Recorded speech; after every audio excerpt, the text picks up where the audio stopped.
দেখুন বন্ধুরা, একটু একটু সাবেকে আমলের পিঠেটাকে বানিয়েছে। এটা ছিল আমার ঠাকুরমার হাতের রেসিপি। এটা জন্মাষ্টমীতে আমাদের বাড়িতে বানাতো। অনেক বড় ফ্যামিলি আমাদের, অনেক লোক একসঙ্গে থাকতো, যৌথ ফ্যামিলি। এটা বানিয়ে ঠাকুরের পুজোতে এটা দিত। এত সুন্দর না খেতে এই পিঠেটা। কলার পাতায় কলার পাতায় হচ্ছে তালের পিঠে। এই পিঠেটাই যে এরকম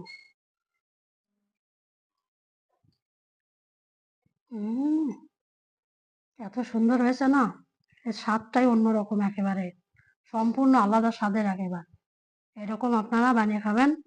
আর এই ভিডিওটির লিঙ্কটি এখানে অ্যাটাচ করে দেওয়া আছে, ওখানে যে দেখে নেবেন আমি কোন পদ্ধতিতে কিভাবে বানিয়েছি, একদম সহজভাবে। এইভাবে বানিয়ে আপনারা এরকম পুজোর দিনে ঠাকুরকে নিবেদন করবেন, তারপরে আপনারা এটা পেট ভরে খাবেন, দেখবেন কত